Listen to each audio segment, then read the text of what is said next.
Hi, it's Fias Taro. Hello, Capricorn placement. So, this is your love reading ngayong January. Okay, so syempre, before tayo mag-start, kung hindi ka pa nakakapag-subscribe, please to subscribe and hit the notification bell para lagi po tayo maging updated sa mga mangyayari pa lang. Okay, and yes, don't forget na mag-follow sa atin pong FB page. And kung may tanong po pagdating sa private reading, you can message me sa akin pong FB page for more info. And yes, if you're interested rin na magpa-reading sa aking friend, lagi pong open ang kanyang FB page, no? So, just message na lang po doon sa kanyang page na Perception of Light. Okay? And yeah, don't forget to follow na rin. Thank you. Okay, and yeah, regarding naman sa ating all-in-one Evil Eye Bracelet, this is always available, okay? And yeah, this is available in red and black strings. And yeah, nalagyan natin ng initial ang kada bracelet. Okay, so kung anong meron dito, nakapaloob na sa pangalan nyo. Okay, and yeah, ito naman ang ating Evil Eye ring. So ito siya. Yan siya. Okay, so this is adjustable. Okay, yeah. Pero yan, kung may mga tanong po, message lang po tayo rekta sa atin pong FB page na Fias Taro. Okay, same name lang po ng ating channel. Okay, so there. So let's start. Capricorn placements. So ano bang magiging takbo ng sitwasyon regarding love ng mga Capricorns? Okay, so who's the person on your mind? Anong meron sa kanya? Tingnan natin. Sino itong taong to? Capricorn. Okay. The moon. Someone is sad. The moon. So, pwedeng Pisces. What's with the moon? The 8 of Wands. So, I think this person is hindi mo kausap ngayon. May mga tinatago or pwedeng nakatago sa'yo itong taong to. May energy siya ng parang, ang tawag doon? The Hermit. No? It's like, pwedeng, yun nga, pwedeng tinataguan ka, tinaguan ka, ganyan. Ginost ka.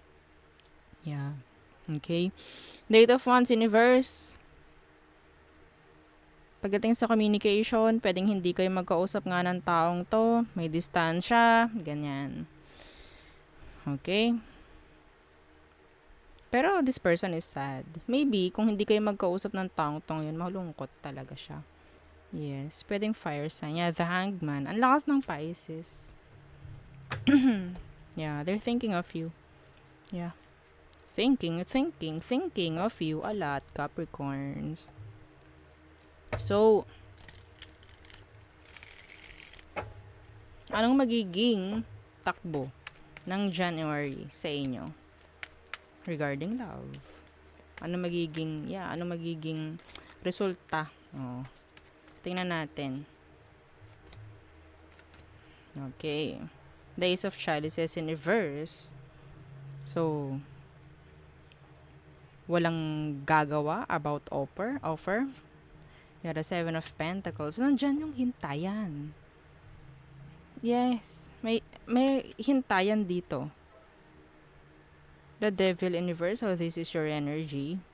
So, pwedeng ikaw ang sabihin nating tumalikod or umiwan or umalis sa sitwasyon. And then, wala silang gagawin kundi maghintay lamang sa'yo. Wala silang ginagawa. Some of them, wala silang new person. Okay?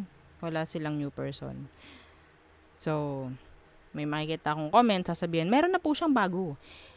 Kapag po reading, no, sa ganito lang, and hindi mo personal na reading, okay lang po yun. Kasi hindi naman saktong-saktong energy mo to.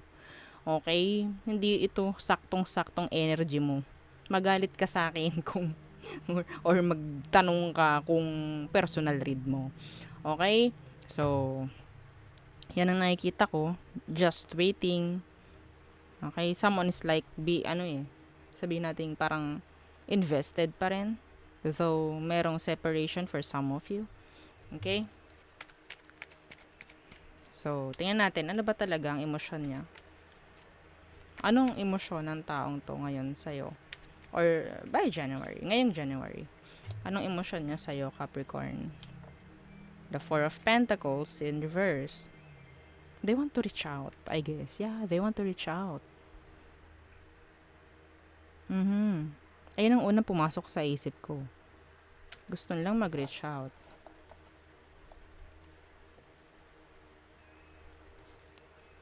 Yeah, the Knight of Pentacles. Pero they're not doing anything.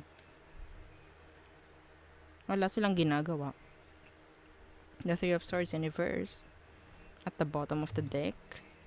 And the Three of Chalices. Ooh, ooh, ooh. Kung ikaw, Capricorn, may someone ka. Ha? Kung may someone ka, itong taong to, lumbay na lumbay, hindi ka makuha. Yes. Parang wala silang magawa sa sitwasyon. Yeah. Ang dark ng, or sabihin natin, ang low ng energy nito, itong taong to. Ang nakikita ko rin kasi rito, dumidepende itong taong to sa'yo kung papaano yung action mo pagdating sa kanya. If you're not doing anything, then wala silang gagawin rin. Kapag nag-message ka, may chance na magme-message din ito. Pero, yun nga, hindi ito para sa lahat. Okay? Pero may ganong energy.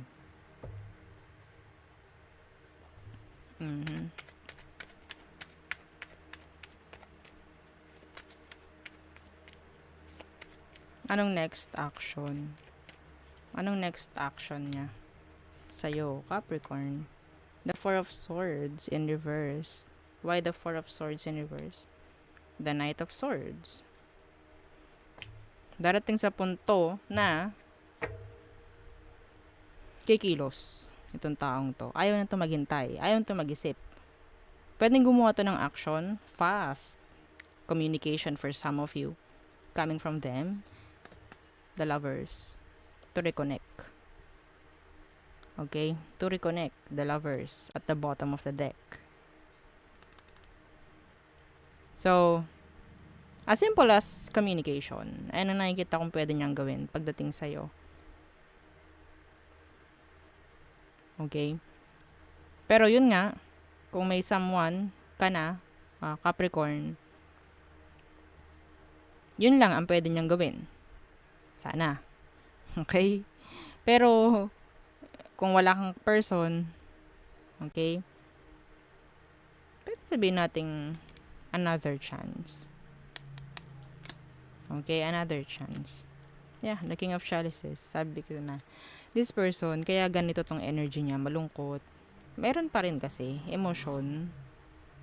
Yes, may emotion pa rin itong taong to. So, yun nga eh. Kahit na sabihin natin iba sa inyo, meron ng karelasyon, and iniwan mo to, or may third party, siya yung naging third party, inalisan mo, they're like, still into you. Yeah, they're still into you. They still want you. They still love you. Okay? So, anong advice? Ang hirap nito. Anong advice for Capricorns?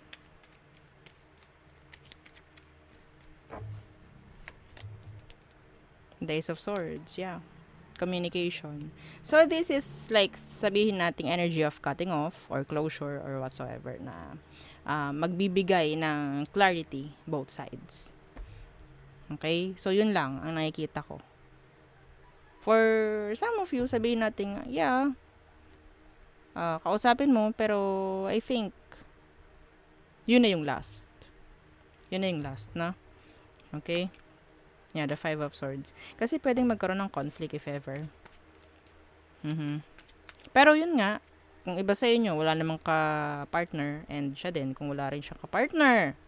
Okay? Dapat malinaw doon. Dapat clear. Advice is to make it clear. Make the situation clear. Kung yun nga, sabihin natin wala nga kayong ka-partner, both. So, communication. Open the line of communication. Okay?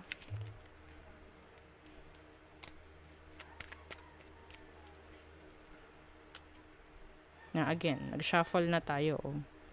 Lovers pa rin. And the hangman. So, alisin ang mga isipin, if ever. Alisin yung something na parang nagdudugtong pa rin sa inyong dalawa, if ever, na hindi na pwede to. Okay? Pero kung pwede pa, alisin ang mga isipin pagdating sa sitwasyon at maging clear sa isa't isa. Okay? So, there. So, tayo ito muna sa all signs for Capricorn placements. Okay. Okay. Anong meron? Tingnan natin. Capricorns. Aries through Pisces. By the way, Happy New Year. So, Aries. Si Aries andyan to make an offer or sabihin natin to give an offer. Taurus. So, sabihin natin hindi ito consistent. Yes. Pero gagawa siya ng action towards you. Pero yun nga, hindi consistent. Gemini, they're thinking of you a lot. May takot rin si Gemini. I don't know. Cancer, a waste of time. Okay, the Seven of Pentacles in reverse. Leo. So, on and off with the Leo.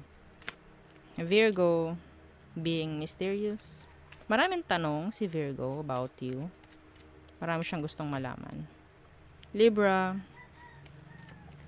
they want stability. Some of you, they want relationship with you, a long-term one, okay? Scorpio, thinking of you a lot. Sagittarius, unfinished business. Capricorns, they can't move on. They're still like upset, mad. There's regrets for some of them. Aquarius, still holding on, holding back. Yan. Pisces, they want a repeat with you.